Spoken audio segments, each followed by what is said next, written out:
భక్త్యా తు అనన్యయా శక్యః అహమేవం విధోర్జున జ్ఞాతుం ద్రష్టుం చ తత్వేన ప్రవేష్టుం చ పరం తపా. First bronze medal. ఇప్పటిదాకా బోనీ కొట్టని చోట ఒక అమ్మాయి బోనీ కొట్టింది. మళ్ళీ 2 రోజుల్లోనే అదే అమ్మాయి ఇంకొక బ్రాంజ్ మెడల్ తీసుకుంది. అమ్మాయి చెప్పిన మాట, గతంలో ఎదురైనటువంటి ఒత్తిడి, ఓటమిని ఎలా ఎదుర్కొని బయటకు వచ్చారు. అప్పుడు చెప్పింది భగవద్గీత నాకు హెల్ప్ చేసింది.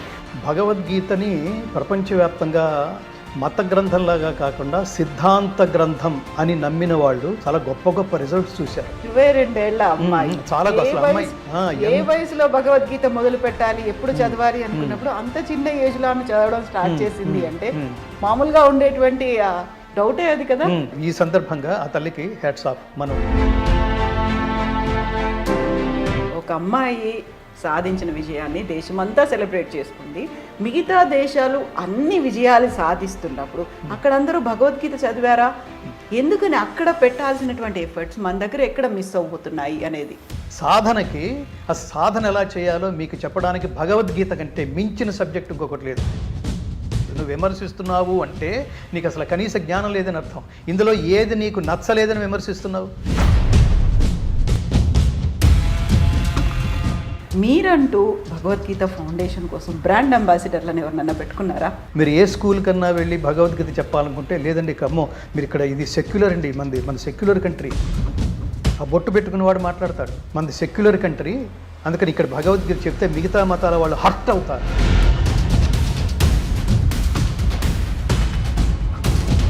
మీరు వయసులో ఉన్నప్పుడు పిల్లలతో మీరు ఏం స్పెండ్ చేశారు? వాడు అందుకని వాడు అలా ప్రవర్తిస్తున్నాడంటే వాడి జన్మ సంస్కారం కాదు. నీ విలువైన సమయాన్ని పిల్లల్ని జాగ్రత్తగా పెంచాలి. ఆఫ్టర్ ఆల్ మన ఇంటికి తీసుకొచ్చే కుక్కకే ట్రైనింగ్ ఇస్తున్నామే.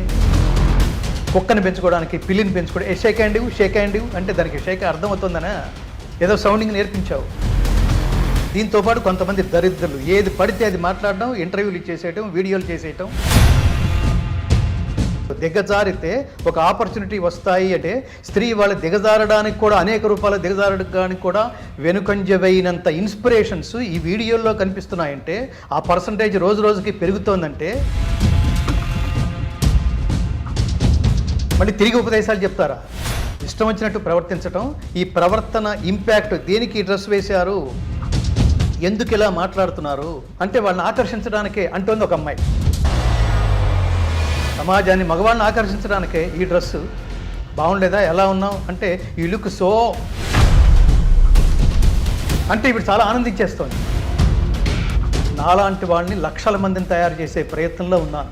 భగవద్గీతకి ప్రతివాడు బ్రాండ్ అంబాసిడరే. ప్రతి ఇంటింటికి మేము చెప్తుంటాం, గీత నేర్చుకుందాం, రాత మార్చుకుందాం, ఇంటింటా గీతా జ్యోతుల్ని వెలిగిద్దాం, భారతీయ ఆత్మ జ్యోతులై ప్రకాశిద్దాం.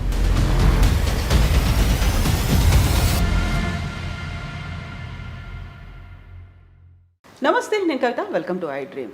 భగవద్గీతను రోజు చదవడం వల్ల నాలో ఒత్తిడి అనేది తగ్గింది, ఒక పాజిటివ్ ఎనర్జీ పెరిగింది. దీంతో పాటుగా ఒలింపిక్స్లో రికార్డ్ క్రియేట్ చేసేలా చేసింది. ఈ మాటలన్నది ఒలింపిక్స్లో 2 మెడల్స్ సాధించినటువంటి మను భాకర్. నిజంగా భగవద్గీత ఎలా తోడ్పడుతుంది? తన మాటలు చెప్పిన తర్వాత వచ్చినటువంటి భిన్నాభిప్రాయాలు, వాదోపవాదనలు అన్నీ పక్కన పెట్టినప్పటికీ భగవద్గీత మనలో ఏం చేస్తుంది, ఎలాంటి మార్పును తీసుకొస్తుంది, అదే మాట్లాడుకుందాం. మనతో పాటుగా ఉన్నారు భగవద్గీత ఫౌండేషన్ ఫౌండర్ గంగాధర శాస్త్రి గారు. నమస్కారం. నమస్కారం కవిత గారు. హరే కృష్ణ. జై శ్రీకృష్ణ. జై శ్రీకృష్ణ. ఎలా ఉన్నారు? సంతోషం. మనకి ఒలింపిక్స్ జరుగుతున్నాయి. 2020లో టోక్యో ఒలింపిక్స్లో ఫైనల్ దాకా వెళ్ళినటువంటి షూటర్ మను భాకర్ తన పిస్టల్ పనిచేయకపోవడం వల్ల పర్ఫామ్ చేయలేకపోయింది. డిసప్పాయింట్మెంట్తో తిరిగి వచ్చింది. సేమ్ అదే అమ్మాయి అదే ఫైనల్లో ఇప్పుడు ప్యారిస్ ఒలింపిక్స్కి వెళ్ళింది. First bronze medal. ఇప్పటిదాకా బోనీ కొట్టని చోట ఒక అమ్మాయి బోనీ కొట్టింది. మళ్ళీ 2 రోజుల్లోనే అదే అమ్మాయి ఇంకొక బ్రాంజ్ మెడల్ తీసుకొచ్చింది. ఆ అమ్మాయి చెప్పిన మాట, గతంలో ఎదురైనటువంటి ఒత్తిడి, ఓటమిని ఎలా ఎదుర్కొని బయటకు వచ్చారు. అప్పుడు చెప్పింది భగవద్గీత నాకు హెల్ప్ చేసింది. ఆ ఒత్తిడి నుంచి ఇంటి బయటపడ్డాను, పాజిటివ్ ఎనర్జీ అనేది వచ్చింది అనేది.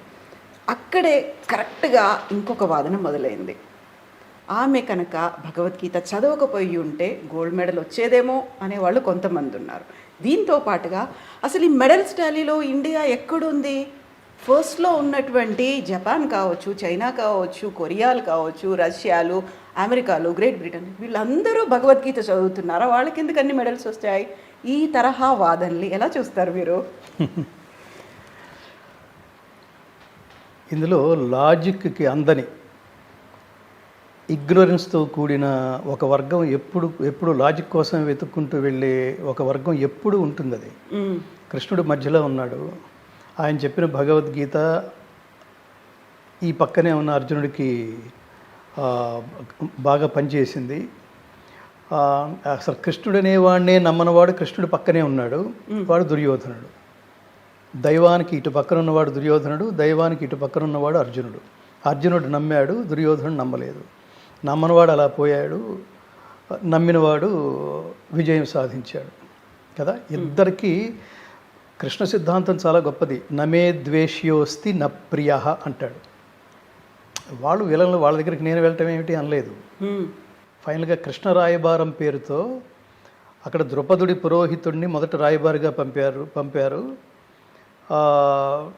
అది వీళ్ళకి నచ్చలేదు కౌరవులకి. ఇక్కడి నుంచి సంజయ్ రాయబారం నడిచింది, అది వాళ్ళకి నచ్చలేదు. అసలు ఇట్లా లాభం లేదు, నువ్వు పరమాత్మవి, నువ్వు చెప్తే వింటారు, దయచేసి మా తరపున నువ్వు రాయబారం చేయవా అంటే అతను వెళ్ళి జరగబోయే దుష్పరిణామాలని కళ్ళకు కట్టినట్టుగా చూపించిన కృష్ణ పరమాత్మను సైతం ఈ గారడి మాటలు మా దగ్గర కాదులే, ప్లీజ్ గెట్ అవుట్ అన్నాడు. అతను పూచిక పుల్ల ఏమంటారు, గుండు సూది మనం మోపే భూమిని కూడా నీకివ్వను అని చాలా స్ట్రాంగ్గా చెప్తే అప్పుడు వీళ్ళు యుద్ధం శరణ్యం అని వెళ్ళారు. ఆ యుద్ధ రంగంలో తన వాళ్ళందరినీ చూసి ఇంట్లో ఆల్ ది బెస్ట్ చెప్పించుకున్న అర్జునుడు అక్కడికి వచ్చి తన వాళ్ళందరినీ చూసి వీళ్ళని చంపిన నెత్తుటి కూటితో రాజ్యాన్ని భోగించడం కంటే నేను వీళ్ళని చంపకుండా నేను భిక్షం ఎత్తుకునైనా బతకడం బెటర్ అని వెళ్ళిపోవడానికి సిద్ధపడ్డప్పుడు శ్రీకృష్ణ పరమాత్మ అతనికి తలంటిపోయటం మొదలుపెట్టాడు. అది భగవద్గీత. భగవద్గీతని ప్రపంచవ్యాప్తంగా మత గ్రంథంలాగా కాకుండా సిద్ధాంత గ్రంథం అని నమ్మిన వాళ్ళు చాలా గొప్ప గొప్ప రిజల్ట్స్ చూశారు. ఇప్పుడు మన అసలు పాయింట్ ఇది. భగవద్గీత ఏం చెప్తోంది, అసలు ఎవరు చెప్తున్నారో తీసేయండి. భగవద్గీత కృష్ణ పరమాత్మ చెప్తున్నాడు అనే భావన ఏం లేకుండా జస్ట్ ఆ పుస్తకం తీసి అసలు ఏం రాశాడు ఇందులో అని అలా అలా అలా అలా చదవటం ప్రారంభించిన Edwin Arnold, max Muller, open hammer, warn Hastings, Einstein, Aldous Huxley, David ఫ్రాలే, ఇవాల్టి వరకు అమెరికాలో న్యూజెర్సీలో శాటన్ హాల్ యూనివర్సిటీలో ఎంబీఏ చదివే స్టూడెంట్స్కి భగవద్గీత అనే subject mandatory. Can you believe that? ఆ సబ్జెక్ట్ పేరు, ఆ కోర్సు పేరు ఏ జర్నీ ఆఫ్ ట్రాన్స్ఫర్మేషన్ అని పెట్టారు. భగవద్గీత సార్వజనీనమైంది కాకపోతే లేదా మత గ్రంథంలాగా ఒక వర్గానికే పరిమితం అయ్యి ఉంటే ఎందుకు డచ్ స్టూడెంట్స్కి 5వ తరగతి నుంచే భగవద్గీత ఏమిటి? జర్మనీ వాళ్ళు వీళ్ళని నెత్తి మీద పెట్టుకోవడం ఏమిటి? అంటే పైన చూడడం, కృష్ణుడు చెప్పాడా, కృష్ణుడు హిందూ మతస్థుడు కాబట్టి అసలు దాని వైపుకు మనం చూడలేదంటే నువ్వు మిస్ అవుతావు. అసలు మతం తీసేయండి. ముందు మనకి మతం పట్ల, ధర్మం పట్ల మనకి ఆ జ్ఞానమో ఆ కనీస అవగాహన లేకపోవటం వల్ల మతం అనేది ఏదో భూతద్దంలోంచి చూసినట్టు చూసి చాలా విలువైన గ్రంథాన్ని చాలామంది కోల్పోతున్నారు, ముఖ్యంగా హిందువులు కూడా. తర్వాత చూద్దాంలే, తర్వాత రిటైర్మెంట్ తర్వాత చూద్దాంలే అని. ఈ మను అనే ఆవిడ అంటే మధ్య మధ్యలో ఇట్లా ఇంటర్వ్యూల రూపంలో ఇట్లా పెద్ద వాళ్ళు ఒక్కొక్కసారి కొటేషన్స్ ఇవ్వడం రూపంలో నేను అది భగవద్గీతను చదివాను అనే ఏమంటారు ఒక ఎక్స్పీరియన్స్తో మాట్లాడుతున్నప్పుడల్లా ఒకసారి అట్లా ప్రపంచానికి ఏమంటారు ఒక లైట్ హౌస్ లాగా కనిపిస్తుంటుంది. What is there in Bhagavad Gita? అసలు ఫస్ట్ బేసిక్గా మనం తెలుసుకోవాల్సింది, వీళ్ళు అన్నారు ఆవిడ చదివిందని అర్థం చేసుకుంది, ఆచరించడం వల్ల విజయం సాధించింది. అది పరమాత్మ అనుగ్రహం అని కాదు. భగవద్గీతలో ఏమని చెప్తోంది? ముఖ్యంగా ఇప్పుడు ఈ మను అనే ఆవిడ ఒలింపిక్స్లో రాణించడానికి తన ఆలోచనలు అప్పటిదాకా ఏది ఆలోచిస్తున్నామో ఈ ఆలోచన కరెక్ట్ కాదు అని ఏదో చదవటం వల్ల రియలైజ్ అయింది. ఆ చదివింది భగవద్గీత. ఏం చెప్తోంది అందులో? ఆవిడ చదివిన శ్లోకంలో ఏం చెప్తోంది? అందులో అర్థం కదా మనకు కావాల్సింది. ఎవడు చెప్పాడు, వాడు ఏ డ్రెస్సు వేసుకున్నాడు, ఇది కాదు కదా. అది చెప్తోంది, కర్మణ్యేవాధికారస్తే మా ఫలేషు కదాచన మా కర్మ ఫలహేతుర్భూ మాతే సంగోస్త్వకర్మణి.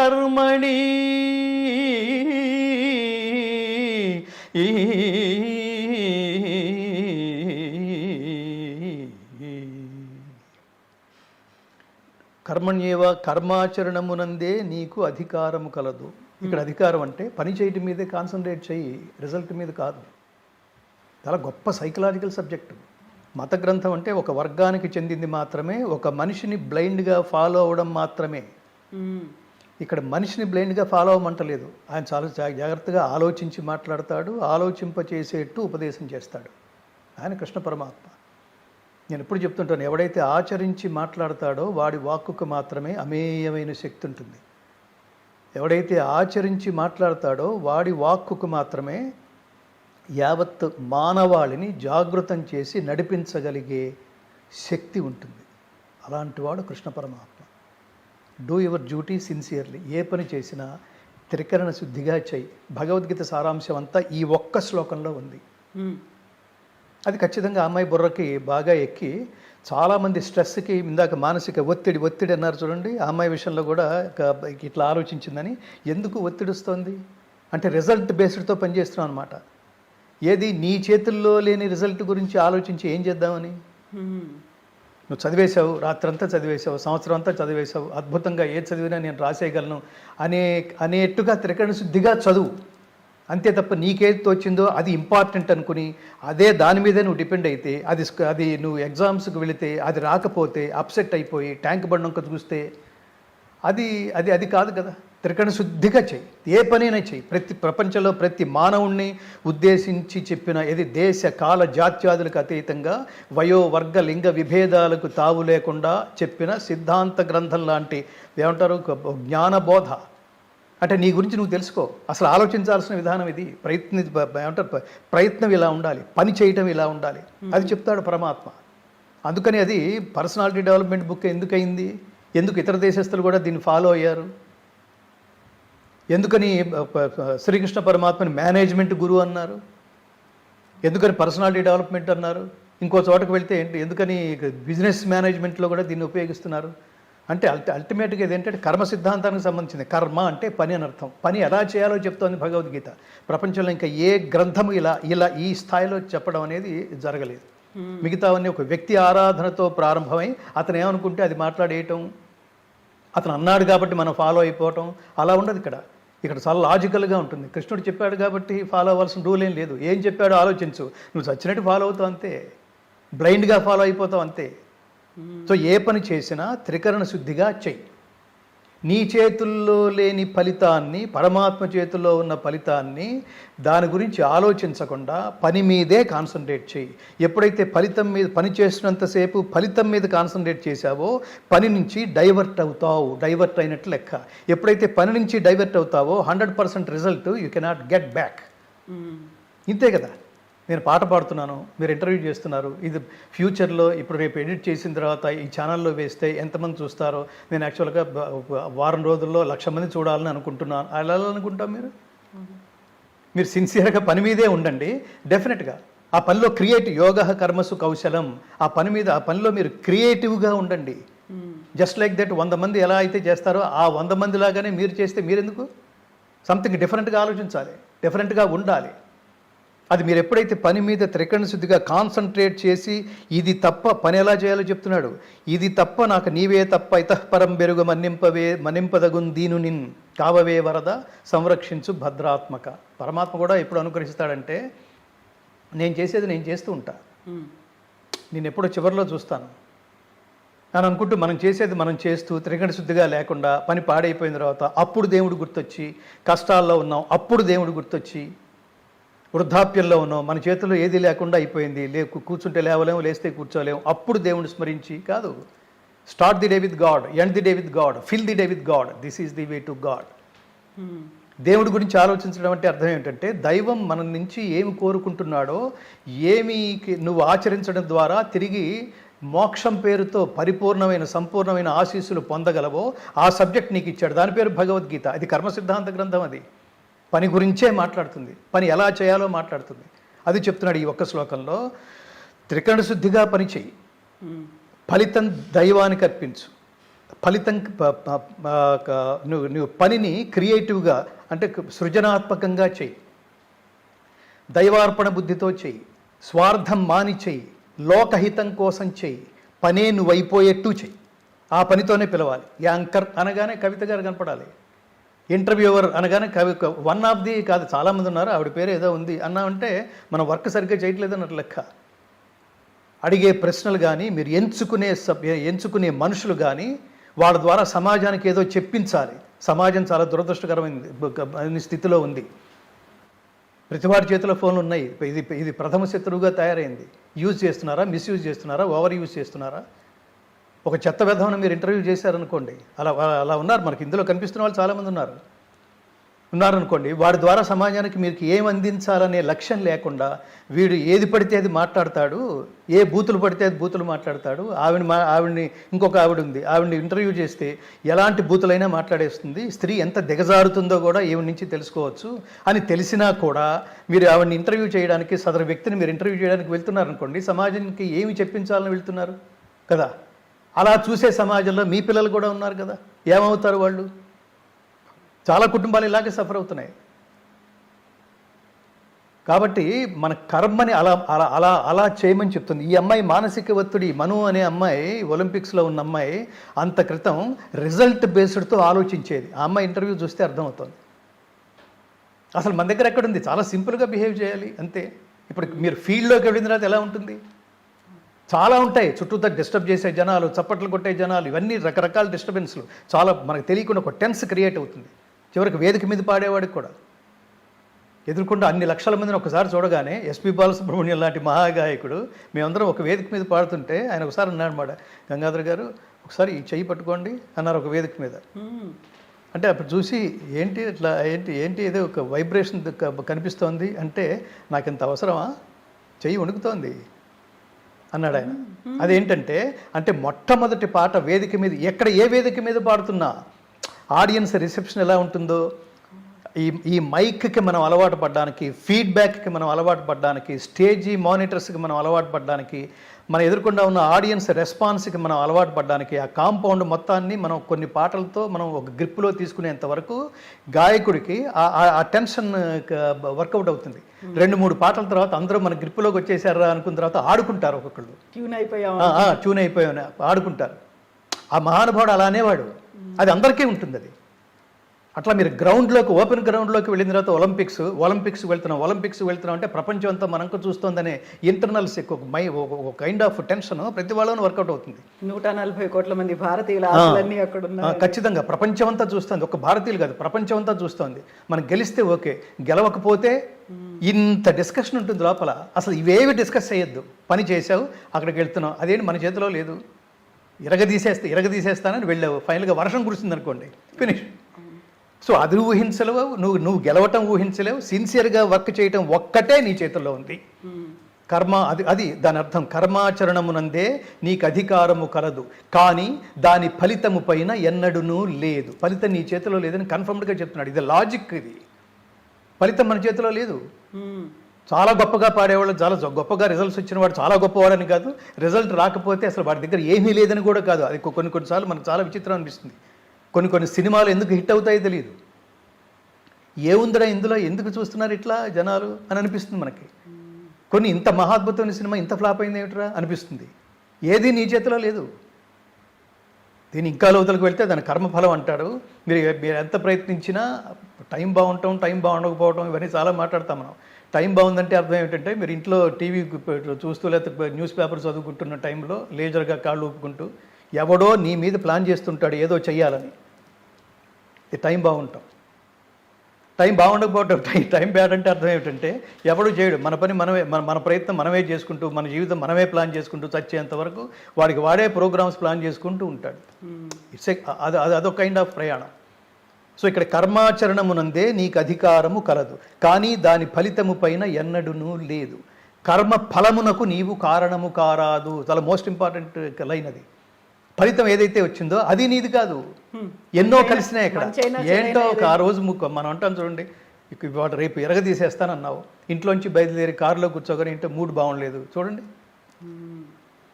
ఆ రోజు చాలా చేద్దాం అనుకుంటాం మనం, కానీ మూడ్ బాగుండలేదు. ఆ మూడ్ అంటే ఏమిటో తెలియదు.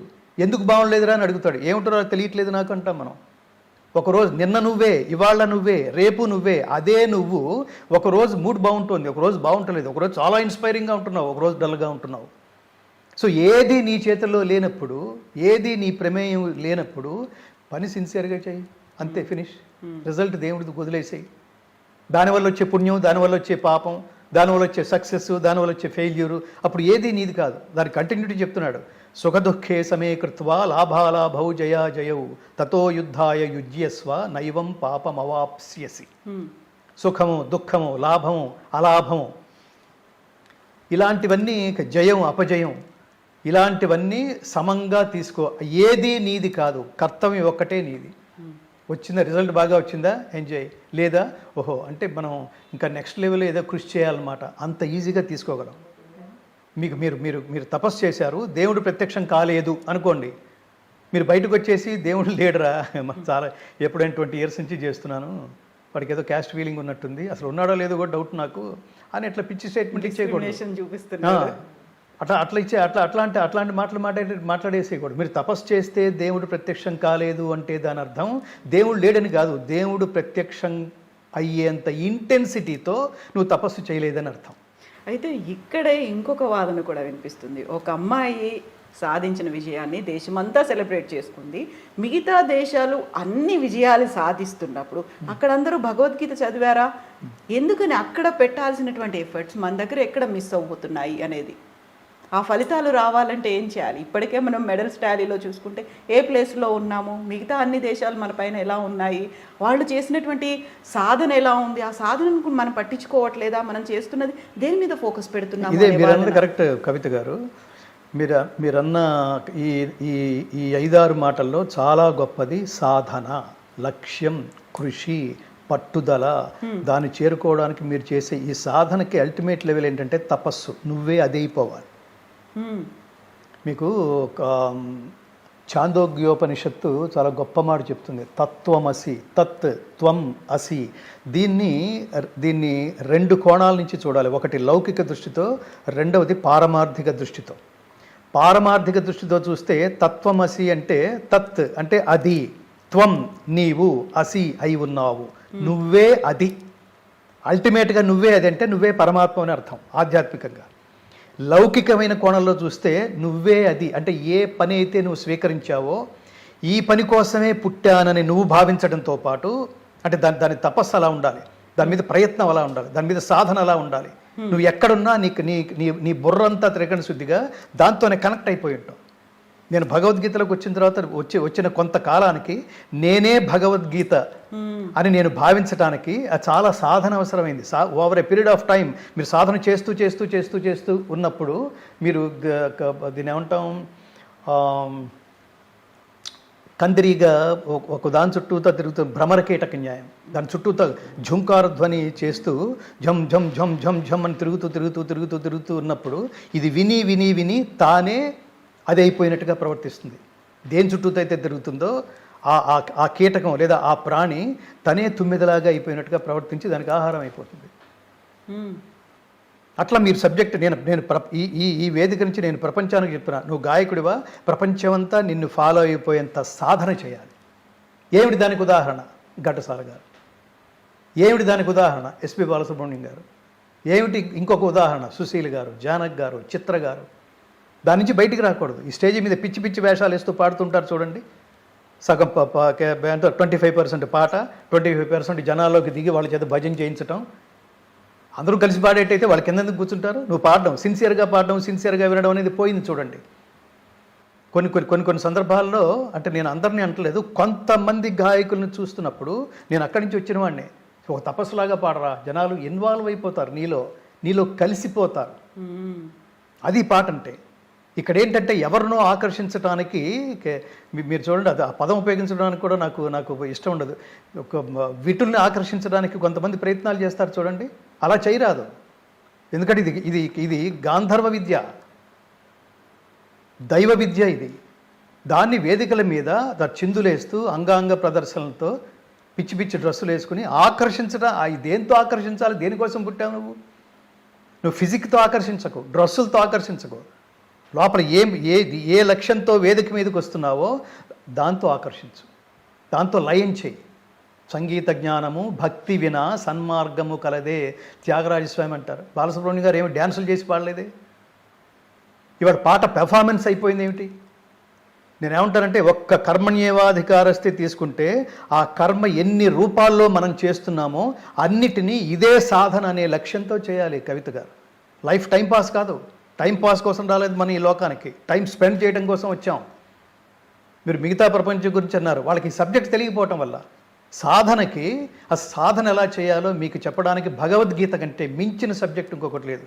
ఇంకా మీరు ఆ పార్శ్వం అన్నారు చూడండి, ఏంటి ఇది భగవద్గీత చదవకపోతే రాదా, ఆవిడ చదివిందనేదే నందువల్లే వచ్చిందా, అన్నెసరీ లాజిక్స్.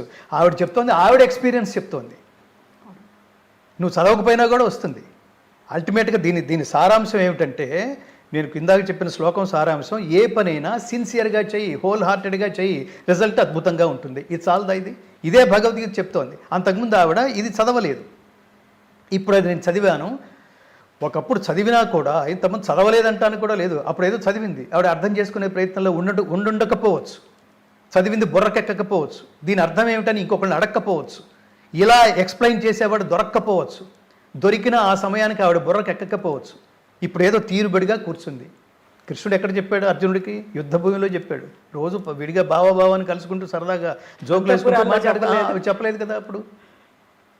అందుకే పెద్దానికి ఏదో సమయం వస్తుంది. ఇప్పుడు ఆ అమ్మాయికి తగిన సమయంలో ఆ అమ్మాయి ఏదో ఆ పుస్తకం ఓపెన్ చేసింది. దీన్ని ఓపెన్ చేయమని కృష్ణుడేమీ మాలాంటి వాళ్ళందరినీ రిక్వెస్ట్ చేయలేదే. మేము కనెక్ట్ అయ్యాము, ప్రచారం చేస్తున్నాం. ఇందులో ఇది నేరం ఏం లేదు, దోషం ఏం లేదు, దీన్ని విమర్శించాల్సిన పనేం లేదు. నువ్వు విమర్శిస్తున్నావు అంటే నీకు అసలు కనీస జ్ఞానం లేదని అర్థం. ఇందులో ఏది నీకు నచ్చలేదని విమర్శిస్తున్నావు? దేన్ని విమర్శిస్తున్నావు? ఇది మత గ్రంథం కాదు, సార్వజనీన గ్రంథం. నేను కార్యక్రమానికి అబ్దుల్ కలాం గారిని ఆహ్వానిస్తే నా చేత ప్రత్యేకంగా కూర్చోబెట్టుకుని, మీరు ఇక్కడ కూడా చూడొచ్చు, అంటే ఆ పర్టికులర్ ఎపిసోడ్ లేదు కానీ తర్వాత విడిగా నేను వేదిక మీద పాడినప్పుడు ఆయన దాని మీద స్పందన ఏమిటో చెప్పింది మీకు ఇంటర్నెట్లో తెలుస్తుంది, ఓకే, యూట్యూబ్లో వినండి. ఆయన విడిగా చెప్పిన మాట, మీకు అసలు జీవితంలో ఎంత ఒత్తిడి ఉన్నా, ఎంత స్ట్రెస్ ఉన్నా, మీకు ఎన్ని సందేహాలు కలిగినా భగవద్గీత తీర్చేస్తుంది. నన్ను ఇన్స్పైర్ చేసిన మొట్టమొదటి సార్వజనీన గ్రంథం భగవద్గీత అన్నాడు ఆయన. సార్వజనీనత, ఇది అండర్లైనింగ్ పాయింట్. అది లేకపోతే మీరు అది ఒక మత గ్రంథం అనేదే నిజంగా చాలా బలంగా ప్రపంచంలో ప్రచారంలో ఉండుంటే, అబ్దుల్ కలాం గారు ఆ మాట అంటే మిగతా ప్రపంచ దేశాల్లో ఉన్న ముస్లిమ్స్ ఊరుకుంటారా? ఎంత ఒత్తిడి ఉంటుంది ఇలాంటి వాళ్ళ మీద. భగవద్గీత అంటే మన దీన్ని మతంలో పుట్టి భగవద్గీత గురించి మాట్లాడేమేమిటి అని వాలేరు జనాలందరూ. నేను అందుకని ఉదాహరణలు చెప్తుంటాను మీకు. ఒక మతం అన్య దేవతల్ని ఆరాధించే వాళ్ళని రాళ్లతో కొట్టి చంపండి అని చెప్తోంది. Can you believe that? Can you follow that? మరి భగవద్గీత ఏం చెప్తోంది? నేను అర్థం కావడం కోసం మళ్ళీ చెప్తున్నాను. కృష్ణుడు ఇక్కడ లెక్చరర్, చెప్పిందే చెప్తుంటాడు బుర్రకెక్కడానికి. ఇది కవితాత్మకమైన పరీక్షల్లో పాస్ అవ్వడానికి ఖచ్చితంగా. ఒకటే మొదటిసారి చెప్పినప్పుడు మొదట 6 అధ్యాయాలు ఓపెన్ చేసి తలంటు పోసినప్పుడు, నాన్న ఇది కర్మ మార్గం, నీకు ఇంకా ఈజీగా అర్థం కావడం కోసం ఇప్పుడు నీకు భక్తి మార్గం ఉపదేశిస్తాను విను. సేమ్ అవే పదాలు ఉపయోగిస్తుంటాడు. ఇంకొక మార్గంలో చెప్తాడు, దాని పేరు భక్తి మార్గం. నీకు అర్థమైందా? నువ్వు నా ఇష్టుడవి, నువ్వు నా ప్రియుడవి, సఖుడవి కాబట్టి భక్తుడవి. భక్తోసిమే సఖాచేతి రహస్యం హియేతదుత్తమం. నువ్వు నా భక్తుడవి, మిత్రుడవి కాబట్టి. ఎంత గొప్ప డిజిగ్నేషన్ చూడండి అర్జునుడికి కృష్ణ పరమాత్మ ఇచ్చింది. కాబట్టి మళ్ళీ చెప్తున్నాను, ఇప్పుడు నేను మళ్ళీ చెప్పే చాప్టర్స్ ఏమిటో తెలుసా? ఇది జ్ఞాన మార్గం. నువ్వంటే నాకు చాలా ఇష్టం రా. ఏది చెప్తానో యథాతథంగా బుర్రకెక్కుతుంది నీకు. ఒకటి చెప్తే ఒకటి అర్థం అయ్యే క్యారెక్టర్ కాదు నీది. ఏ లక్ష్యంతో చెప్తున్నానో అది యాజ్ ఇట్ ఈజ్గా చేరుతుంది. అందుకని చివరి చాప్టర్ ఓపెన్ చేస్తున్నాను. దీని పేరు సంక్షిప్త గీత అంటాం. దీని మోక్ష సన్యాస యోగం. ఇది ఇంకొకసారి జాగ్రత్తగా చేసుకుని ఇదే ఫైనల్ రౌండ్. అంటే అది ఆ చాప్టర్ చెప్తా 78 శ్లోకాలు. అది వినేసి నష్టో మోహ స్మృతిర్లబ్ధ త్వత్ప్రసాదాన్మయాచ్యుత స్థితోస్మి గత సందేహ కరిష్యే వచనం తవ. స్థితోస్మి నాకు నువ్వు చెప్పావు కదా, నువ్వు చెప్తే ఇప్పుడు నాకు అర్థమైపోయింది. ఇప్పుడు నా ఎక్స్ప్రెషన్ ఏమిటంటే అజ్ఞానం పోయింది, జ్ఞానం వచ్చింది. మోహం అంటే అజ్ఞానం, అది పోయింది, జ్ఞానం వచ్చింది. ఇప్పుడు నువ్వు ఏది చెప్తున్నావో, ఏది చెప్పావో అది ఇప్పుడు నేను చేయడానికి సిద్ధంగా ఉన్నాం. నష్టో మోహ స్మృతిర్లబ్ధ త్వత్ప్రసాదాన్మయాచ్యుత స్థితోస్మి గత సందేహ. జీవితానికి సంబంధించి కర్తవ్యానికి సంబంధించిన డౌట్స్ అన్నీ పోయినాయి. ఇప్పుడు నేను యుద్ధం చేయడానికి సిద్ధంగా ఉన్నాను. అంటే దాని మీనింగ్ ఏంటంటే భగవద్గీత చదివితే ఏమొస్తుందంటే మనం పని ఎలా చేయాలో తెలిసి డౌట్స్ అన్నీ పోయి కర్తవ్యోన్ముఖులం అవుతాం. అల్టిమేట్గా మనం సాధించేది ఏంటంటే విజయం. నేను ఎప్పుడు చెప్తుంటాను, శ్రీకృష్ణ పరమాత్మ దైవానుగ్రహానికి నిదర్శనం, అర్జునుడు పురుష ప్రయత్నానికి నిదర్శనం. మళ్ళీ పురుష అంటే ఇక్కడ జెండర్ కాదు, పురుష జెండర్ కాదు, పురుషుడు అంటే మానవుడు అని అర్థం. పురుష ప్రయత్నానికి నిదర్శనం. సో ఈ ఇద్దరి కాంబినేషన్ ఏమిటంటే పురుష ప్రయత్నానికి దైవానుగ్రహం తోడైతే సర్వము విజయమే. కృష్ణుడు అర్జునుడికి భగవద్గీత ఉపదేశించగానే వైరాగ్యంలోకి పోయి డ్రెస్సు మార్చేసుకుని కాషాయాలు వేసుకుని అడవిలోకి వెళ్ళిపోలేదు. ఏమయ్యాడు? యుద్ధం చేశాడు. ఇది చాలా మందికి డౌట్. ఇదైతే వృద్ధాప్యలో తెలవాల్సిన సబ్జెక్టు, సన్యాసులు కలిసిపోయే సబ్జెక్టు. మనం మను బాకర్ గురించే మాట్లాడుకుంటున్నప్పుడు అమ్మాయి 22 ఏళ్ల అమ్మాయి, చాలా ఏ వయసులో భగవద్గీత మొదలు పెట్టాలి, ఎప్పుడు చదవాలి అనుకున్నప్పుడు అంత చిన్న ఏజ్ లో ఆమె చదవడం స్టార్ట్ చేసింది అంటే మామూలుగా ఉండేటువంటి డౌటే అది కదా. ఖచ్చితంగా నేను నా పని మీదే కాన్సన్ట్రేట్ చేస్తాను, రిజల్ట్తో నాకు సంబంధం లేదు అని భగవద్గీత ద్వారా ఆ అమ్మాయి తెలుసుకుని దాన్ని ఖచ్చితంగా ఆచరించిందని అర్థం. అమ్మాయి ఈ సందర్భంగా ఆ తల్లికి హ్యాట్స్ ఆఫ్. మను సంపూర్ణ ఏమంటారు, దైవానుగ్రహ ప్రాప్తిరస్తు, ఆల్వేస్, నిరంతరం. సో భగవద్గీత ఆవిడ్ని రక్షించుగాక. ఇక్కడ ఏదో ఇంకొకటి చాలామందికి తెలుసుకోవాల్సింది, భగవద్గీత గురించి ఎవరన్నా మాట్లాడుతున్నారంటే మత ప్రచారం కోసం మాట్లాడరు. ఉదాహరణకి మీరు క్రిస్టియన్ అనుకోండి, నా భగవద్గీత విని మీరు హిందువుల్లో కలిసిపోయారు అనుకోండి, నాకు వచ్చేది ఏమిటిది? ఏమొస్తుంది నాకు? అసలు ఈ లెక్క ఈ దరిద్రాలు మిగతా మతాలకు ఉన్నాయి. అంటే ఎవరైతే కన్వర్షన్స్కి పాల్పడుతున్నారో వాళ్ళకున్నాయి. వాళ్ళ తల్లుల్ని మార్చడానికి ప్రయత్నిస్తున్నారు, నీచులని అర్థం. నేను ఉదాహరణ చెప్తుంటాను. నా తల్లి యావరేజ్గా ఉంటుంది. మా పక్కింట్లో ఐశ్వర్యరాయ్ ఉంటుంది. ఆవిడ చాలా అందంగా ఉంటుంది కాబట్టి నేను ఐశ్వర్యరాయ్ నా మదర్ అని అన్ను. నా తల్లి అంతంతో నాకు సంబంధం లేదు. నా తల్లే జన్మనిచ్చింది, నా భార్య ఆ జన్మనంతా సుఖమయం చేసింది. ఇవి మన వాళ్ళు మాట్లాడేది. సో అట్లాంటి సిద్ధాంత గ్రంథమైన భగవద్గీతని ఈ సందర్భంగా ఆవిడ పూర్తి పేరు ఏమిటి? మను బాకర్. సో ఆ చిన్నపిల్ల వల్ల ఇంకొకసారి ఖచ్చితంగా ఇది అన్ని పేపర్లోనూ ప్రముఖంగా వచ్చింది. దేశమంతా, ప్రపంచమంతా మళ్ళీ ఒకసారి ఇందులో ఏముంది అని అనిపించుకునే ఏమంటారు, ఒకసారి ఆ పుస్తకం ఓపెన్ చేసే స్ఫూర్తిని ఈ సందర్భంగా ఇచ్చినందుకు, అది కూడా పబ్లిసిటీలోకి రావడం ద్వారా జనాలు ఇంకొకసారి భగవద్గీత పట్ల ఒక ఏమంటారు జనాల్ని జాగృతం చేసినందుకు ఆ తల్లికి కూడా కృతజ్ఞతలు. మీకు కూడా ఈ ఐ డ్రీమ్ ద్వారా కవిత గారికి కూడా చాలా కృతజ్ఞతలు. మంచిని మళ్ళీ చెప్పుకుందామండి. ఇప్పుడు ఇవాళ మన మానసిక స్థితి ఏమిటోగా ఉంది. మనకి చెప్తే మనకి బుర్రకెక్కలేదు. ఇంకొక చోట ఇంకొక సందర్భం ఏదో వచ్చింది, అప్పుడు చెప్పారు, బుర్రకెక్కలేదు. ఇంకొకటి ఏదో ఎప్పుడు చెప్తుంటారులే అని అనుకుని లైఫ్ అంతా వదిలేశాడు. చివరికి ఏదో జీవితం చివరి దశలో అసలు ఏముందో జీవితం అంతా ఈ పేరే ప్రతి చోట వినిపిస్తూనే ఉంది నాకు, ఒకసారి విందామని చదవటం మొదలెట్టాడు. అప్పుడు తీరుబడిగా ఉండటం వల్ల భలే చెప్పాడురా అనుకున్నాడు. కానీ ఆ సమయానికే వయసు అయిపోయింది. ఇప్పుడు దీన్ని భగవద్గీత పఠనా గ్రంథం కాదు, ఆచరణ గ్రంథం. It's not only reading text, it's a practising text. ఇప్పుడు అది చదివి ఇన్స్పైర్ అయ్యాడు, కానీ లేచే ఓపిక లేదు. ఇంకెందుకు? మీకు ఈ మధ్యన నేను ఓ ప్రవచనానికి వెళ్ళినప్పుడు ఆ 2 గంటల ప్రవచనం అయిపోయిన తర్వాత భగవద్గీత పట్ల వాళ్ళ ఎక్స్పీరియన్సెస్ చెప్తూ ఒక ఆవిడ లేచి నిలబడి ఒక సంఘటన చెప్పింది. ఈ జాగ్రత్తగా వినండి. ఇది ఆవిడ స్నేహితురాలు, వయసు 60కి పైగా 60కి 70కి మధ్యలో ఉన్న ఆ వయస్కురాలు ఎప్పుడూ తన స్నేహితులతో తన కుటుంబానికి సంబంధించిన ఒక బాధ ఒకటి చెప్పుకుంటూ ఉంటుంది. ఆ బాధ ఏమిటంటే వీళ్ళ కొడుకు అమెరికాలో ఉన్నాడు. అమ్మ మాట్లాడాలనుకున్నప్పుడల్లా పక్కనే ఉన్న ఇంకో కొడుకో పక్కనే ఉన్న ఇంకో కూతురు ద్వారానో ఫోన్ చేయిస్తుంది. ఒరే అన్నయ్య, అమ్మ మాట్లాడతానంటోందిరా అని వాడు పాపం ఆర్ద్రంగా ఫోన్ చేస్తాడు. వాడేం రెస్పాండ్ అవుతాడు అక్కడ? ఇగో నేను చాలా పనుల్లో ఉంటాను, నన్ను డిస్టర్బ్ చేయొద్దు, అమ్మ చచ్చిపోయిన తర్వాత మాత్రమే నాకు ఫోన్ చేయండి, ఈ లోపల నన్ను ఫోన్ చేసి డిస్టర్బ్ చేయొద్దు అంటున్నట్ట వాడు. మీ దగ్గర నుంచి నాకు ఫోన్ వస్తే అమ్మ చచ్చిపోయిందని నేను అనుకోవాలి.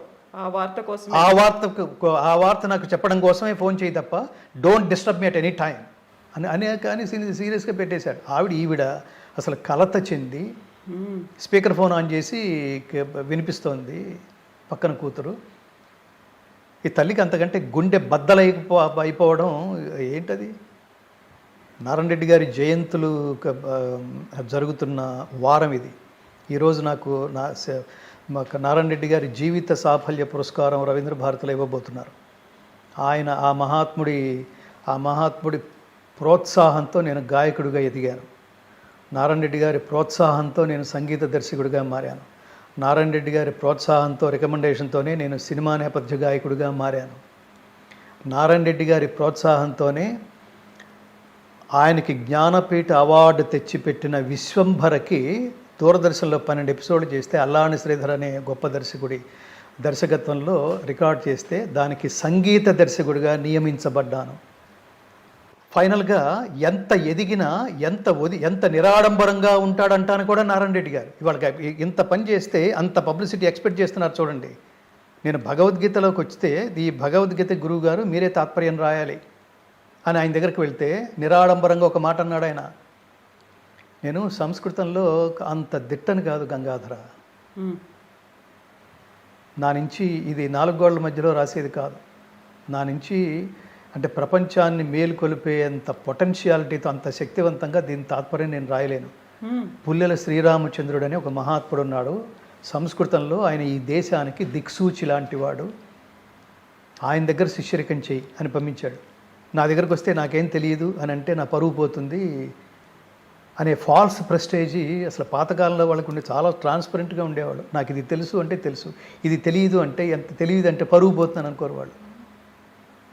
అలాంటి నారాయణ రెడ్డి గారు మన ఇందాక అది చెప్తున్నాం, అమెరికాలో ఉన్న అమ్మ మనస్సుని మొక్కలు చేసి గాయపరిచాడు చూడండి వాడు. ఇక్కడున్న అమ్మని అమెరికాలో ఉన్న కొడుకు, దాని మీద ఆ తల్లి ఔన్నత్యం గురించి నారాయణ రెడ్డి గారు చెప్తారు. అమ్మంటే ఎవరో తెలుసా, ఆ జన్మంటే ఏమో తెలుసా, నేల మీద ఉదయించిన దేవతరా అమ్మ, కన్నీళ్ళు చనుబాలు కలబోస్తే ఆ జన్మ, బిడ్డ కంట నీరొస్తే అమ్మ గుండె తెగుతుంది, బిడ్డ ఎగిరి గంతేస్తే అమ్మ ఎగిసిపోతుంది, అమ్మతనం తనకుందని అవని పొంగిపోతుంది, అమ్మను కాలేదే అని ఆకాశం కుములుతుంది. చివరికి ఈ స్టోరీ ఎండింగ్ ఏంటంటే, ఆవిడ బాధపడినప్పుడల్లా వీళ్ళ ఫ్రెండ్స్ చెప్తూ ఉండేవాళ్ళట, మీరు భగవద్గీత చదవండి, ఎందుకంటే అది మహామంత్రాల సమన్వయం. అది ఎంత కర్మని జాగ్రత్తగా ఆలోచించమని కర్మని ప్రతిపాదించినా అల్టిమేట్గా చెప్పిన వాడు మిగతా మత గ్రంథాలు రాసినట్టుగా మనుషులు రాసింది కాదు, అది సాక్షాత్తు దైవవాణి.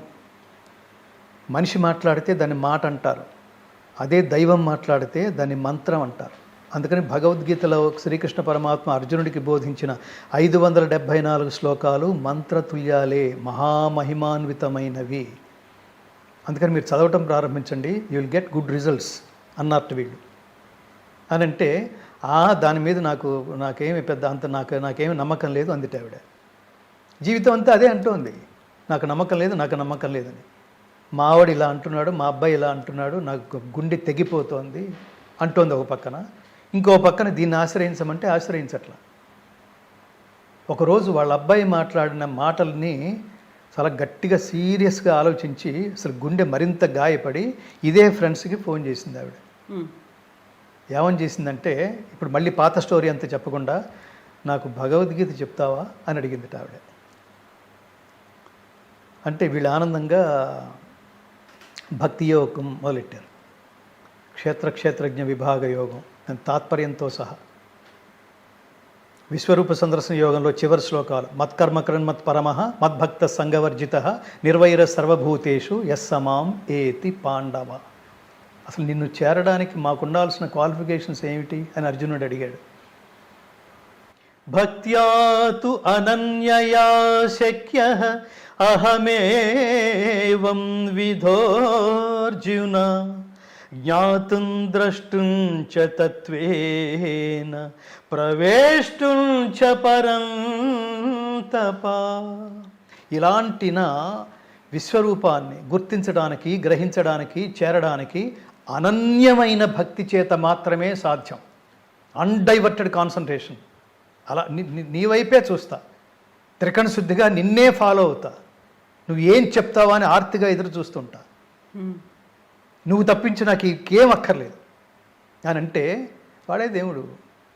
వాడికి జీవుడు, పరమాత్మ, జీవాత్మ ఇంకా రెండు విడివిడిగా ఉండవు. ఇంకా నువ్వే పరమాత్మవి. అదే ధర్మం, అదే మార్గం. ఈవిడంది వాళ్ళు ఈ శ్లోకాలన్నీ చెప్పారు, ఆవిడతో కూడా అనిపించారు. పొద్దున్నే వీళ్ళకి ఫోను, ఎవరైతే భగవద్గీత చెప్పారో ఆవిడ రాత్రి వెళ్ళిపోయారు. నేను భగవద్గీత ప్రవచనానికి వెళ్ళినప్పుడు ఒక ఆవిడ ఎక్స్పీరియన్స్ అన్నమాట ఇది. ఖచ్చితంగా అంతకాలే చ మామేవా స్మరన్ముక్త్వా కలేబరం యప్రయాతి సమద్భావం యాతి నాస్త్యత్ర సంశయ. అంత్యకాలంలో పరమాత్మ నామస్మరణ చేసి అప్పుడు రియలైజ్ అయ్యి, ఇన్ జనరల్గా ఏంటంటే మొదటి నుంచి సాధన చేస్తే తప్ప చివరి రోజుల్లో పరమాత్మ గుర్తుకురాడు. అసలు ఇప్పటికి సాధనే లేదు.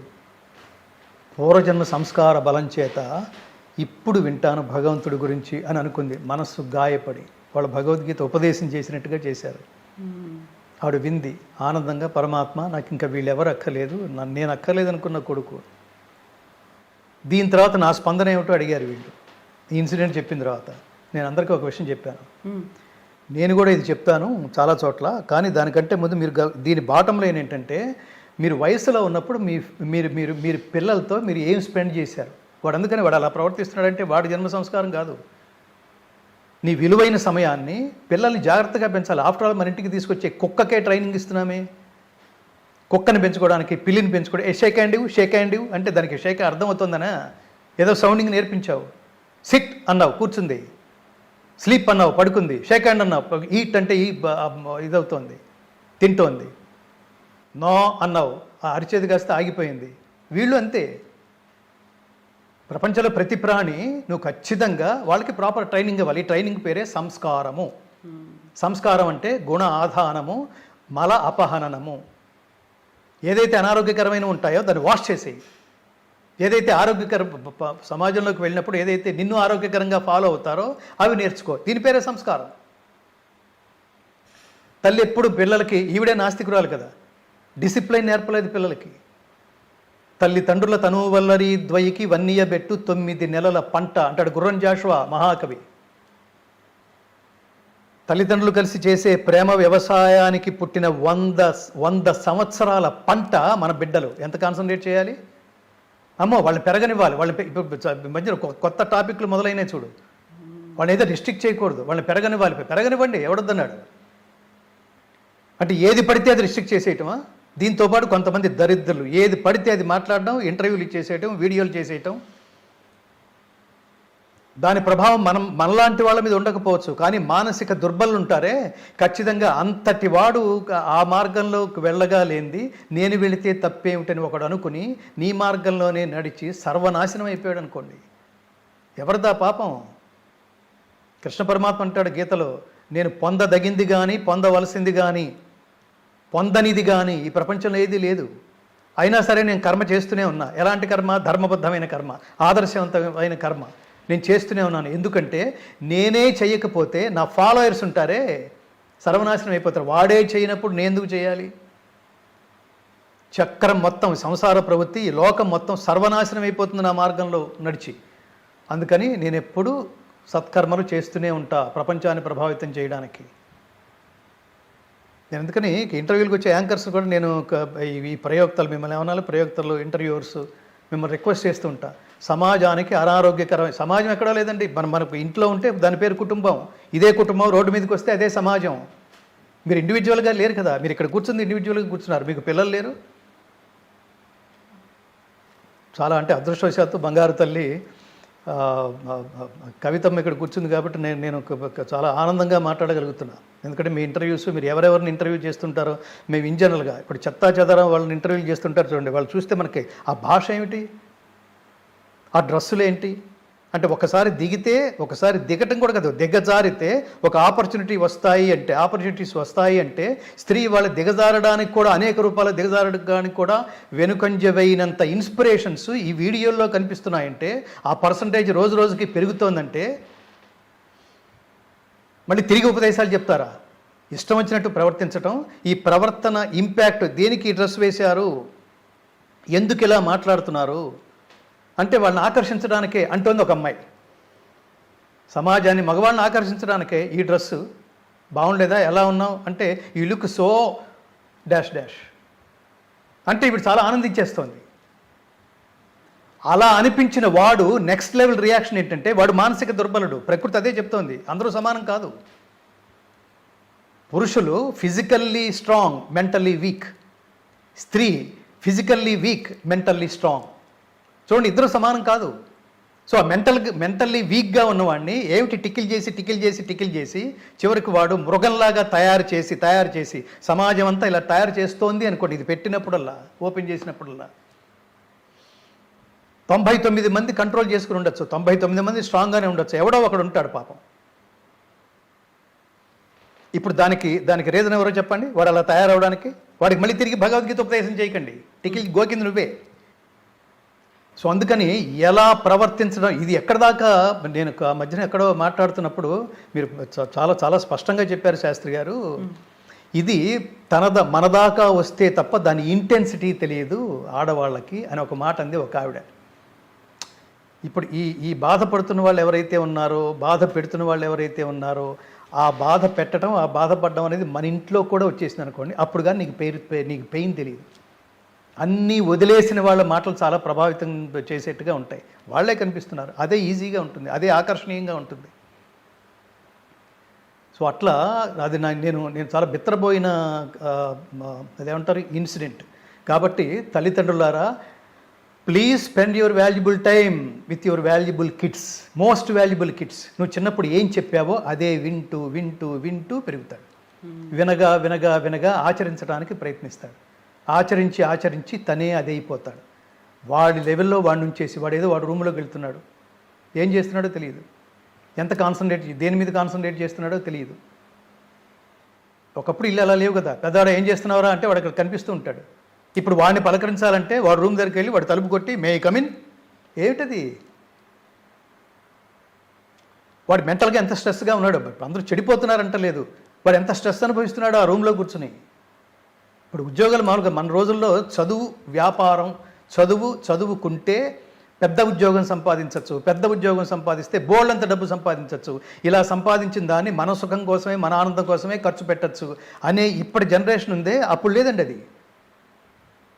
మా రోజుల్లో అని, మా నాన్నగారు మా తాతగారి రోజుల్లో చదువు వ్యాపారం కాదు, చదువు సంపాదన కాదు, చదువు జ్ఞానం కోసం. ఆ జ్ఞానం అంటే ఏమిటంటే ఇదే భగవద్గీత. నువ్వు చదువుకున్న దాన్ని తిరిగి సమాజ హితం కోసం, లోక సంగ్రహమే వాపి సంపశ్యన్ కర్తుమర్హసి. దేనికోసం ఖర్చు పెట్టాలి? లోకం కోసం. అది లేదనుకో, అది ఎలా ఉంటుందంటే ఇది లేదు, ఏమీ లేదు, డబ్బు సంపాదనే అని అనుకునే సబ్జెక్టులో చిన్నప్పటి నుంచి నువ్వు దేన్ని నమ్మకుండా అల్టిమేట్గా భగవద్గీత ఏంటంటే మానవీయ గ్రంథం, నైతిక విలువల ఉద్ధరణకి భగవద్గీత కంటే మించిన గ్రంథం ఇంకొకటి లేదు కవిత గారు. చదివితే ఏమొస్తుందంటే నైతిక విలువలు, మనమే శాశ్వతం కాదు. సో దేవుడు మనకిచ్చిన శక్తుల్ని తిరిగి నేను లోక శ్రేయస్సు కోసం ఖర్చు పెడతాను. అయితే గంగాధర శాస్త్రి గారు, ఇక్కడ నాకు ఒక చిన్న సందేహం వస్తుంది. భగవద్గీత సార్వజనీన గ్రంథం అని అనుకున్నప్పుడు భగవద్గీత సారాన్ని పంచడానికి మీలాంటి వారు ప్రపంచవ్యాప్తంగా సందేశాలు ఇస్తూ, ప్రవచనాలు ఇస్తూ తిరుగుతున్నప్పుడు మీరంటూ భగవద్గీత ఫౌండేషన్ కోసం బ్రాండ్ అంబాసిడర్లను ఎవరినన్నా పెట్టుకున్నారా? మేము బ్రాండ్ అంబాసిడర్ అనేది పర్టికులర్ అది వ్యాపార సంస్థలకి, ధార్మిక సంస్థలకి బ్రాండ్ అంబాసిడర్స్ ఉండరు. భగవద్గీత ఫౌండేషన్ పేరుతో నేను బ్రాండ్ అంబాసిడర్ని. ఓకే, నేను ప్రవచనాలకు వెళ్ళినప్పుడల్లా నేను అందరినీ అభ్యర్థిస్తుంటాను, తల్లులారా మీరు భగవద్గీత టీచర్లు కండి. మా సందులో కవిత గారని ఒక గీతా టీచర్ ఉంది, అలా పేరు తెచ్చుకోండి. మీ సమయంలో మీ ఆ రోజు 12 గంటల సమయంలో మీరు 8 గంటలు పనిచేస్తే ఒక పావు గంటో అరగంటో భగవద్గీత మీరు చదివి మీ పక్కింటి పిల్లలకి నేర్పించడానికి ప్రయత్నించండి. నేను ఎంతకాలం ఉంటానండి? నేను ఇంత కృష్ణం వందే జగద్గురు అంటే ఆయన భగవద్గీత చదివిన వాళ్ళందరూ ఆయన శిష్యులే. ముందు ఫస్ట్ అర్జునుడిగా భగవద్గీత వినడం ప్రారంభించండి, అక్కడి నుంచి కృష్ణుడిగా ఎదగండి, భగవద్గీతను బోధించే స్థాయికి ఎదగండి. ప్రతి వాడు టీచర్లు కండి. ఇవన్నీ నాన్ సెన్స్ పదాలు, బ్రాండ్ అంబాసిడర్లు, ఇవన్నీ సెన్స్లెస్ పదాలు అవన్నీ. అవి కాదు. ఒక శ్లోకం పాడడానికి, ఆర్తితో పాడడానికి 25-30 టేకులు పట్టేవి కవిత గారు.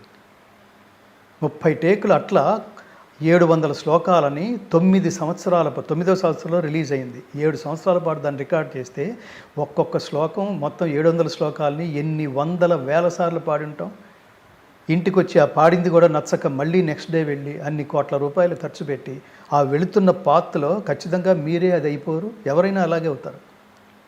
భగవద్గీత అనగా నేను ఇలా తలదిప్పి చూస్తాను. నేనే భగవద్గీత అనే ఒక ఫీల్, అది ఒక అనుభూతి, ఒక దివ్యమైన అనుభూతి.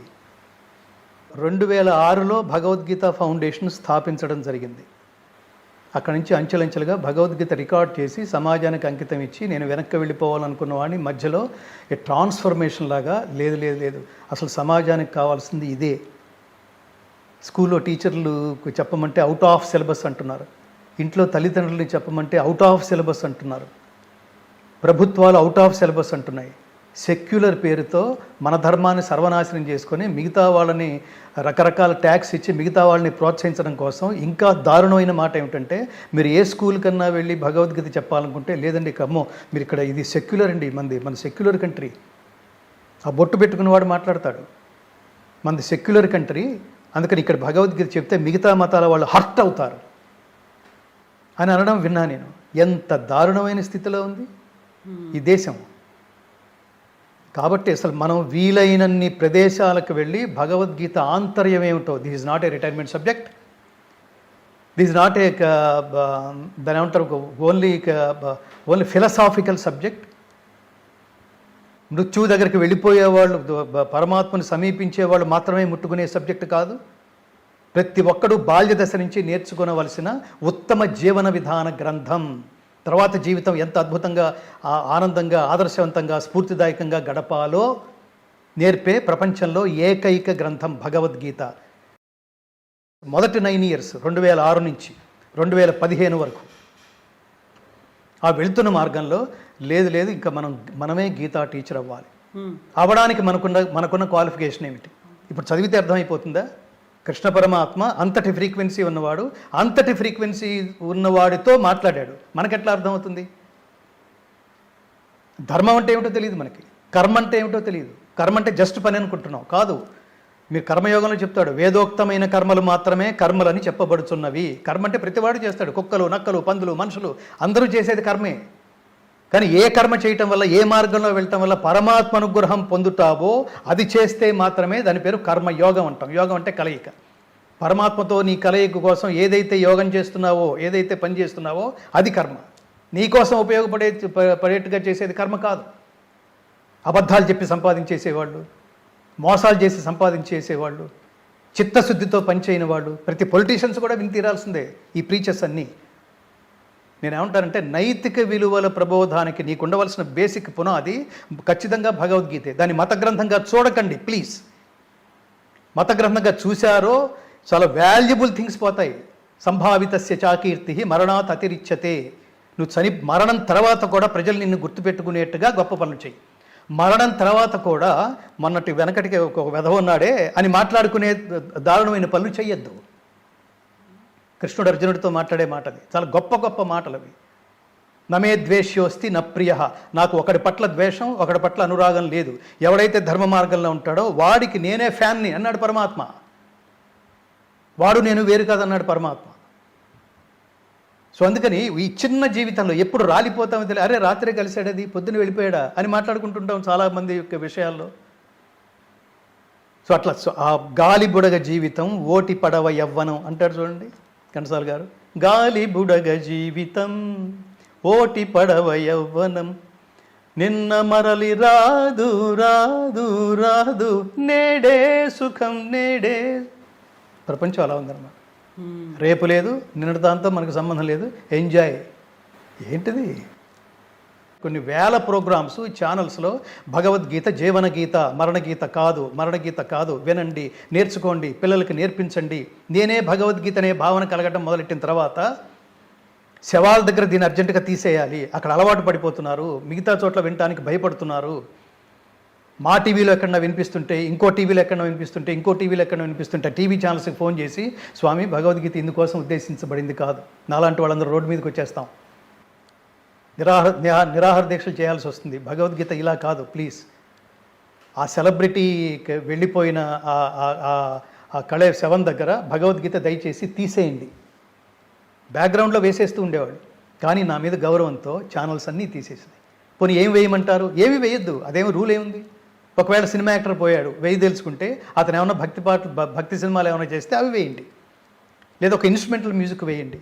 ఇట్లా ఎన్నో అసలు శ్మశానాల్లో తీయించేసి, శవయాత్ర వాహనాల్లో తీయించేసి, జనాల్లో ఏవైనా మీరు కొట్లాడద్దు, వాళ్ళకి చెప్పండి, వాళ్ళకి ఎడ్యుకేటివ్గా చెప్పండి. నాలాంటి వాళ్ళని లక్షల మందిని తయారు చేసే ప్రయత్నంలో ఉన్నాను. భగవద్గీతకి ప్రతివాడు బ్రాండ్ అంబాసిడరే, ప్రతివాడు గీత ఏమంటారు, మేము ప్రతి సంవత్సరం 2 అవార్డ్స్ ఇస్తుంటాం గీతా జయంతి సందర్భంగా. భగవద్గీతని బోధించడమే జీవితం లక్ష్యంగా సిన్సియర్గా లక్ష్యంగా పెట్టుకున్న వాళ్ళు అట్లాంటి టీచర్లు తీసుకుని గీతాచార్య బిరుదుతోనూ ఫైనాన్షియల్గా వాళ్ళకి నగదు బహుమతితో పాటు, అలాగే సిన్సియర్గా నేర్చుకునే పిల్లలకి పార్థ అవార్డుతోనూ సత్కరిస్తూ ఉంటాం.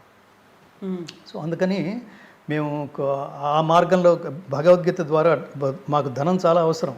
అంటే ఫ్యూచర్లో మేము చాలా చాలా చాలా లక్ష్యాలు పెట్టుకున్నాం. వీలైనన్ని ప్రపంచ భాషలోకి దీన్ని ట్రాన్స్లేట్ చేయడంతో పాటు, ఇది చిన్న ప్రాజెక్ట్ కాదు, దీన్ని ఇమిటేట్ చేసే అవకాశం కూడా లేదు కవిత గారు.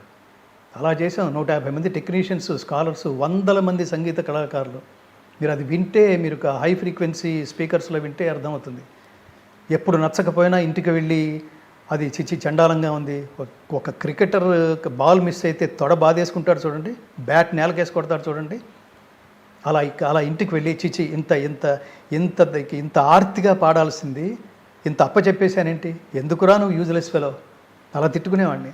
నెక్స్ట్ డే వచ్చేవాడిని, మళ్ళీ డబ్బు ఖర్చు పెట్టి, డబ్బు పోతుంది అనుకునేవాళ్ళు కాదు, డబ్బు ఎంత వస్తుంది కాదు, అది మనకి పరమాత్మ ఇచ్చిన శక్తులన్నీ లోకం కోసం ఖర్చు పెట్టేయాలి.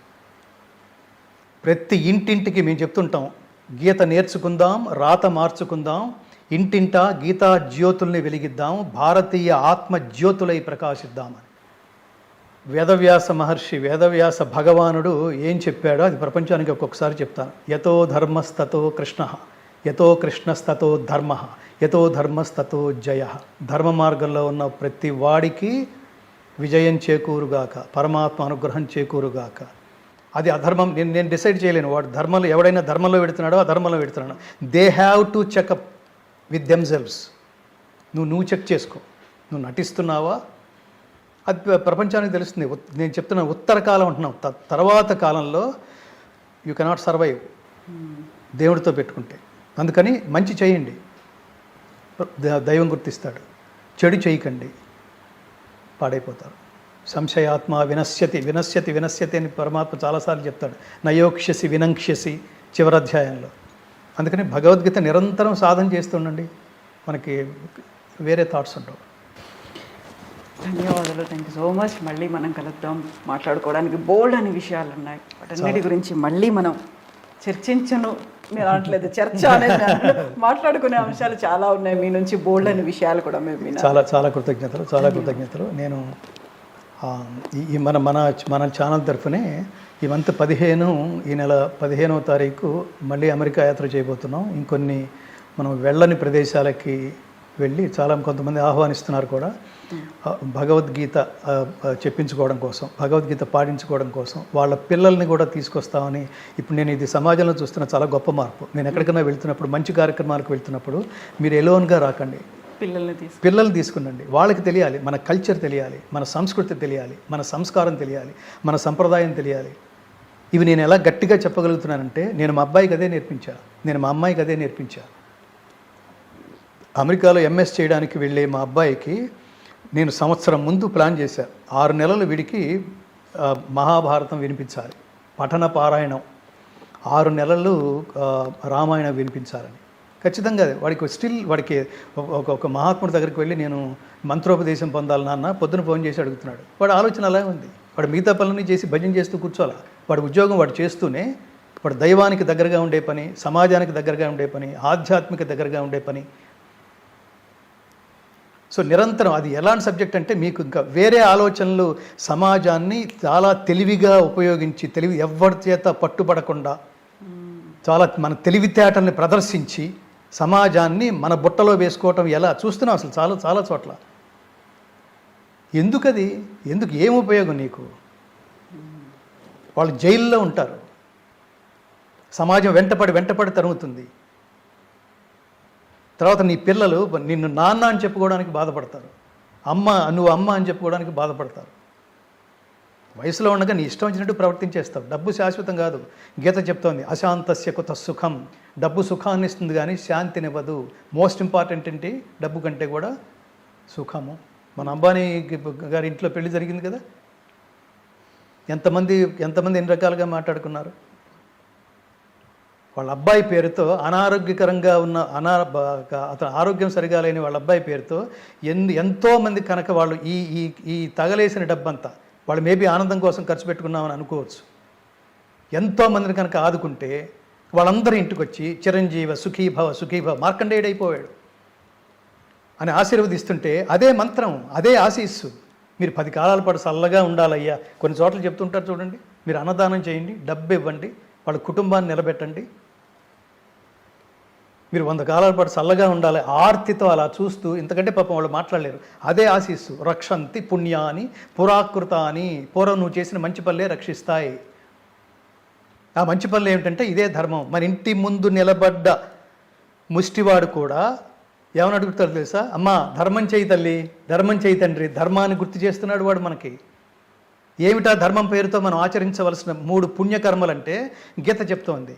ఆ పుణ్యకర్మలు 1 యజ్ఞము, 2 దానము, 3 తపస్సు. యజ్ఞమేమో దేవతల కోసం చెయ్యి, వాళ్ళు నిన్ను అనుగ్రహిస్తారు. ఏం కోరుకుంటే అది ఇచ్చేస్తారు ధర్మ మార్గంలో. దానం ఆర్తులకివ్వు, అన్నార్తులకివ్వు, దానం చెయ్యి. చాలా గొప్ప గుణం అది. 3వది తపస్సు. ఫైనల్గా ఎవరి కోసం? అది దైవం కోసం. ఎందుకోసం? మోక్షం కోసం. అసలు ఎంత చెక్కుతుందో. చక్కనిది నారాయణ రెడ్డి గారు అంటారు, చక్కనిదే ఉలి కడుపున శిల్పం ఎలా పుడుతుంది, కరగనిదే కొవ్వొత్తికి కాంతి ఎలా పుడుతుంది. నిన్ను నువ్వు చెక్కుకో. రాగా పుట్టాం మనం, ఏమీ తెలియకుండా అజ్ఞానంతో. ఇంతటి విలువైన శరీరాన్ని, ఇంతటి విలువైన ఆలోచనాత్మకమైన ప్రయాణాన్ని ఎలా ఎలా ఎలా నడిపిస్తే, ఈ వాహనాన్ని ఏ ఇంధనం పోసి నడిపిస్తే అది సమాజానికి మార్గదర్శకం అవుతుంది భగవద్గీత. అందుకని ఇంతటి మా భగవద్గీత ఫౌండేషన్కి ఫౌండర్ ఆనరీ అడ్వైజర్ మీ I dream chairman Vasudev Reddy garu. ఆయన నాకు చాలా గొప్ప మిత్రుడు.